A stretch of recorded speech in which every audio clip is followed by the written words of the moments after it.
یه چالش جالب براتون آوردیم، مسابقه کارت جابجا کردن با مکش دهان. یه نفر میشینه اینور، یه نفرم میشینه اینور، کارتا رو از اینور میزنن اونور. توی 1 دقیقه هر کی بیشترین کارت رو جابجا بکنه اون برنده است. حالا چه جوریه؟ 3 تا آقایون الان با هم دیگه مسابقه میذاریم، بعد 2 تا خانوما، بعد فینال میشه یه آقا با یه خانوم. اوکی؟ اوکی. خب الان واسه این که ببینیم کدوم 2 تا آقا اول بازی میکنن، خب که مشخص بشه کدوم 2 تا آقا اول بازی میکنن تک میاریم. خب اون 2 تایی که عین هم آوردن میشینن روبرو هم بازی میکنن، اونی که تک آورده میره واسه مرحله بعدی. اوکی. میشه با جارو برقی هم استفاده کرد؟ جارو برقی؟ بابا این چه روزیه در میاری؟ ما الان بریم. نه وایسا. جارو برقی هر کی تک بیاره میره بیرون. من میرم بیرون. اول من اون سوال بازی میکنم. خب اول 2 تا خانوما رو بازیشون رو برگزار میکنم. آماده این؟ آماده؟ من آمادم. ببین 1 2 3.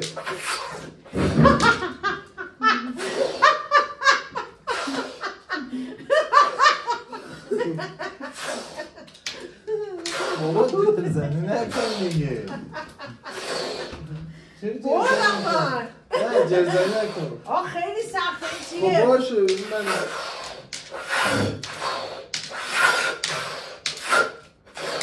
بابا چرا جرزنی میکنی؟ بابا بردم دیگه. بابا دسته بندی شد. جرزنی نکن دیگه. بابا داریم بازی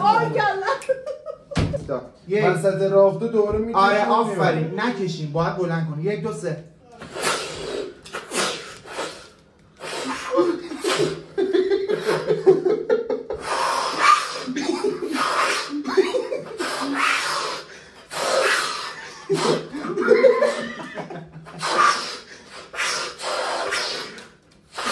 تمام.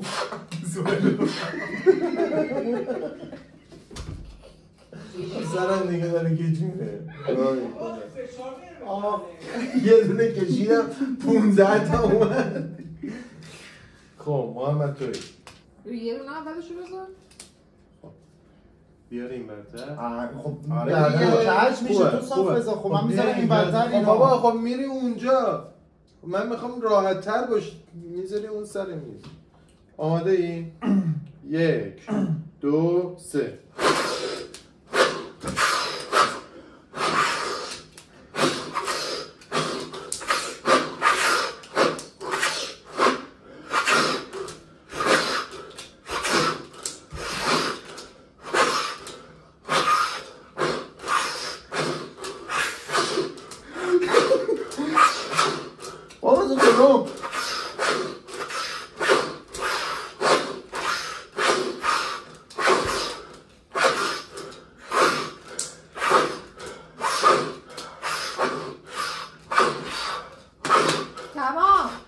من زودتر تمام کردم.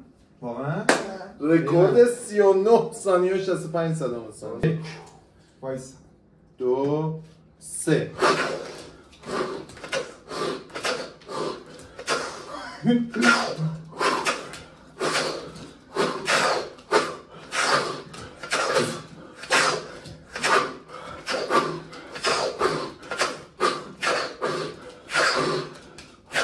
تمام.